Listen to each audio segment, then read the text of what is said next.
E aí, pessoal, tudo beleza? Professora Ana Paula, a nossa disciplina aqui é Filosofia e nesta videoaula, que é a videoaula 1, nós vamos começar a estudar a biografia de Hegel, ok? A gente vai ver tudo que ele falou de importante, tudo que ele abordou de importante, mas para isso, vamos dar uma olhada aqui na cara dele? Olha aqui, ó. Esse aqui é o Georg Wilhelm Friedrich Hegel, ou como ele foi mais conhecido, Friedrich Hegel, ok? Bom, esse filósofo, pessoal, ele nasceu na Alemanha, nessa cidadezinha aqui, ó, com nome difícil, Stuttgart, em 27 de agosto de 1770. E já com 18 anos de idade, o Hegel ele já iniciava os seus estudos em teologia e filosofia, ou seja, ele já estava pensando mais adiante no que seria a sua carreira acadêmica. Então ele já começou a estudar isso daí por causa das perspectivas que ele tinha. Uma das perspectivas que ele tinha, por exemplo, quando ele começou a estudar a parte de teologia, é que ele seria um pastor. Por quê? Porque toda a família dele era uma família protestante, ou seja, tinha toda a tradição. Só que ele começou a ver que ele não tinha vocação para ser pastor.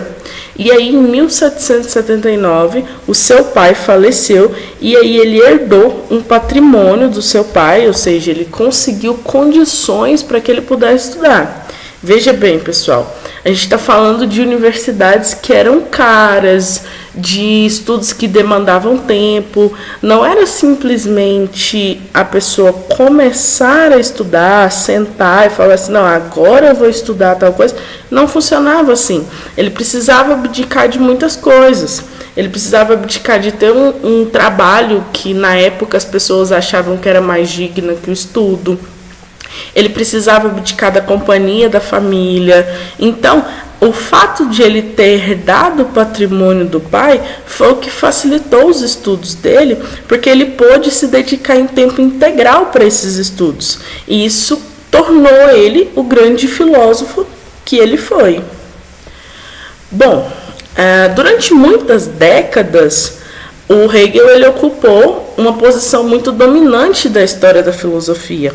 Ele é considerado até hoje um dos maiores filósofos alemãos que a gente teve na história, né? Ele concebia, ou seja, ele estudava que a realidade essencial das coisas não estava no que era material. Ele acreditava na essência, ou seja, no espírito, certo? E se a gente pegar aqui a palavra Geist, ela quer dizer espírito. E é uma realidade enquanto a evolução do espírito universal e particular. Então, ele acredita que conforme você for evoluindo, o seu espírito vai evoluindo também. Conforme você estuda, conforme você busca novas coisas, você evolui também. Os momentos do espírito, pessoal, eles são entendidos como estágios da consciência humana. Então, a gente tem diferentes espíritos para determinadas épocas da nossa história. Um espírito que hoje é considerado evoluído, talvez ele não seria evoluído, por exemplo, na época que Hegel viveu. A história ela traz nuances diferentes e aí a gente tem que levar em consideração essas nuances que a história traz.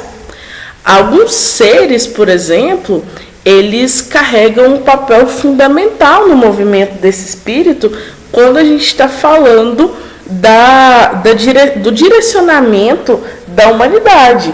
Por exemplo, nessas fotos que está aparecendo aqui na imagem, pessoal, nós temos Jesus Cristo, que mudou demais o curso da humanidade. Nós temos aqui, pessoal, aqui no cantinho, ó, nós temos o Gandhi, tá? Ele também foi um cara que mudou demais o curso da humanidade. Tem esse outro carinha aqui que chama Siddhartha, e aqui uma imagem do Hegel com seus alunos. Mas o que eu quero dizer aqui nessa imagem, pessoal? Se a gente pega, por exemplo, imagino que esse cara aqui seja mais conhecido para vocês, que é Jesus. Até o nascimento de Jesus, nós temos um calendário, né? E após o nascimento de Jesus, nós temos outro calendário. Nós temos a era antes de Cristo e a era depois de Cristo, que vocês já devem ter visto na história. Então ele foi enquanto homem ele viveu, mas a ideia que Hegel carregava é que o espírito dele foi capaz de mudar muita coisa. Então você vê que foi uma pessoa que fez com que a humanidade tomasse rumos diferentes. Então nós temos, por exemplo, toda a parte do cristianismo que veio depois de Cristo, inclusive o nosso calendário ocidental é baseado assim.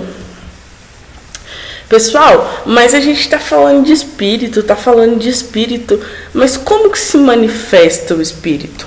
Bom, de acordo com Hegel, o espírito ele se manifestava no próprio processo histórico.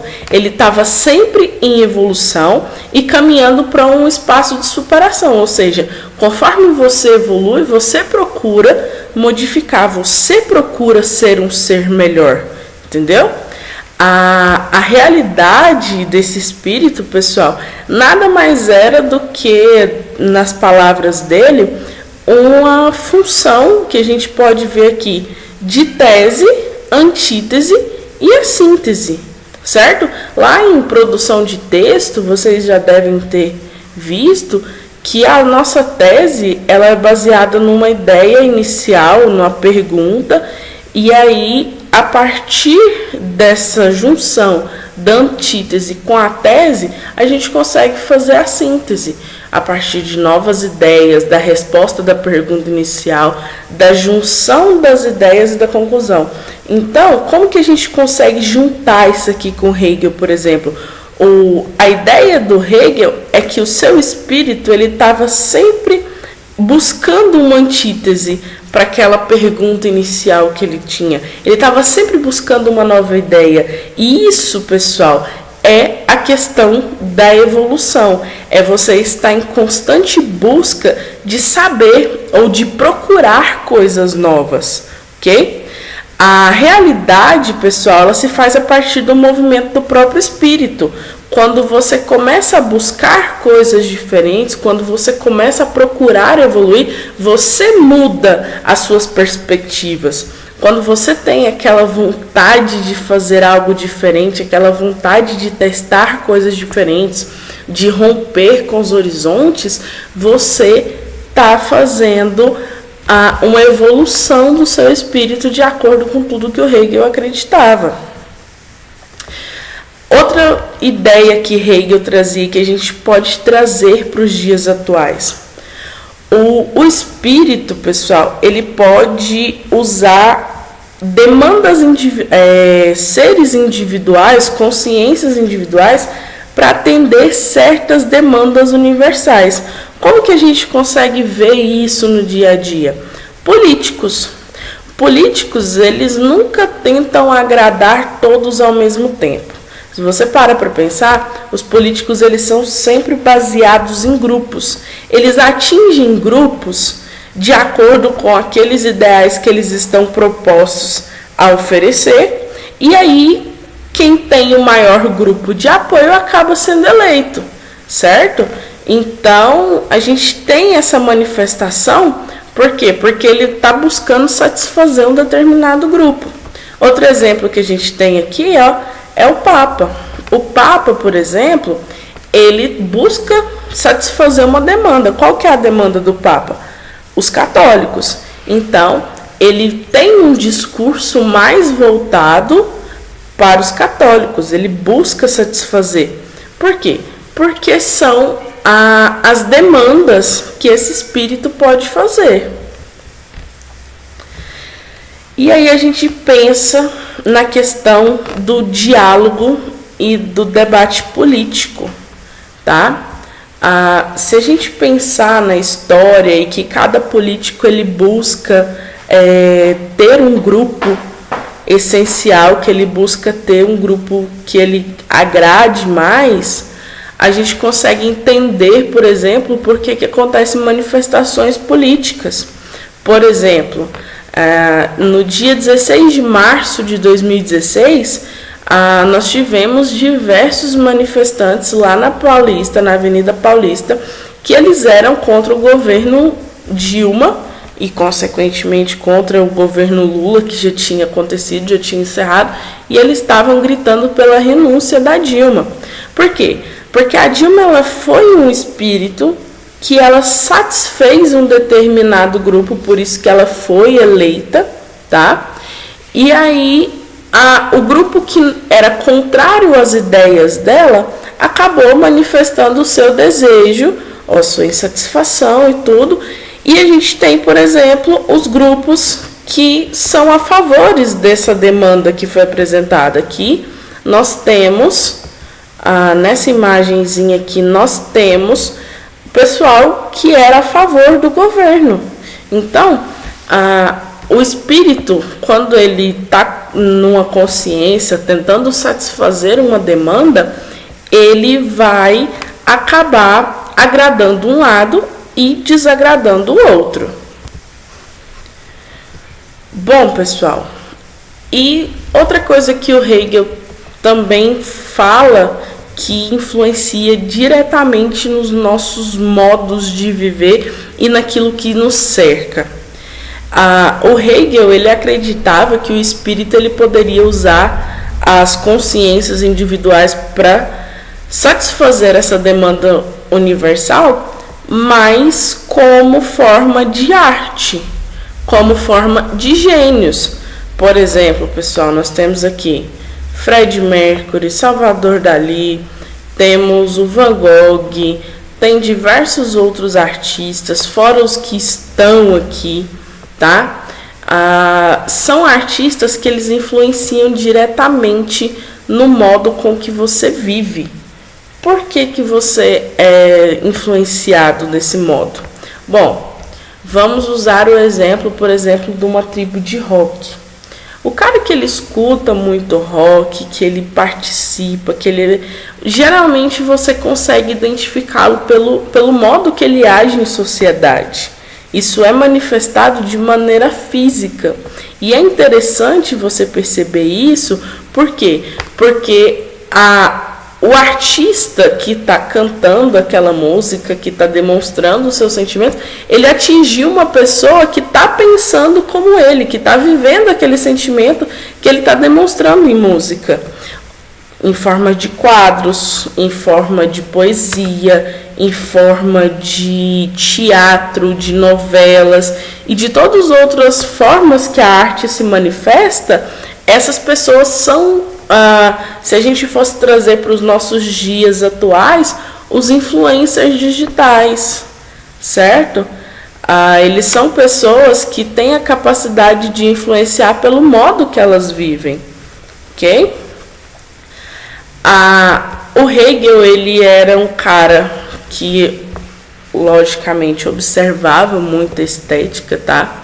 Só que ele acreditava que o tempo e o espaço, eles eram padrões. E ele não estava errado. Por exemplo, o padrão das mulheres na década de 20, o padrão das mulheres na década de 50 e o padrão das mulheres na década de 70.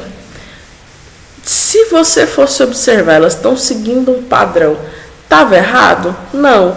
Mas se chega uma mulher aqui, do século 20, na década de 20, lá na década de 70, ela vai ser vista com olhos estranhos. Por quê? Porque tudo isso passou por um determinado tempo, percorreu tudo, e aí se torna um objeto estranho. Então, os definidores, os padrões, eles são definidos e são trabalhados de acordo com espaços e tempos que modificam essa perspectiva histórica.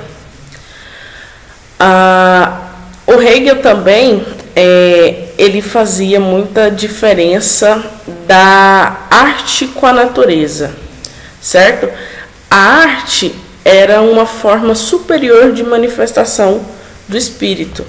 Ele via a importância da arte para compreender os movimentos das consciências, como a gente teve diversos artistas brigando em movimentos políticos, por exemplo, e ele via a natureza como a reprodução do mesmo, imediatamente pronta, acabada, que não fazia parte da manifestação do espírito, porque ele já estava pronto, certo?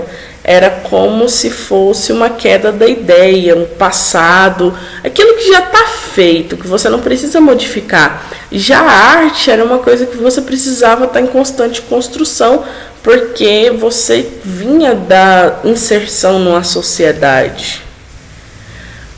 E aí, o declínio da arte, ele vem pelo atrofiamento do sensível, quando a pessoa ela deixa de sentir tudo aquilo que levou ela a criar aquela perspectiva de arte. As artes, elas são manifestações e também espirituais, certo? E a arte, uma frase muito importante de Hegel, é que a arte ela já está mais próxima do espírito, do seu pensar, do que a natureza apenas exterior e destruída de espírito.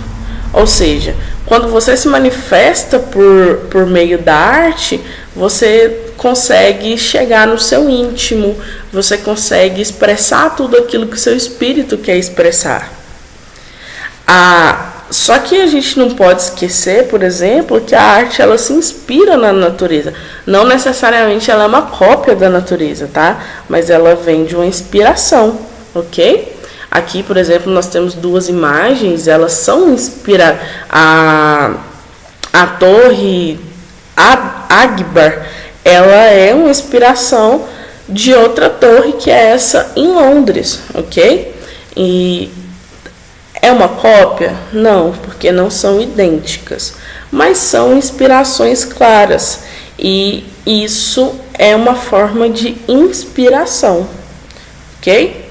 Então, pessoal, de forma simples, resumida, o declínio da arte ele é anunciado tendo por base o pressuposto filosófico de que a arte consiste na expressão sensível da ideia, ou seja, você precisa achar a sua inspiração, você precisa achar dentro do seu espírito aquilo que te move para que você possa expressar em forma de arte, ok?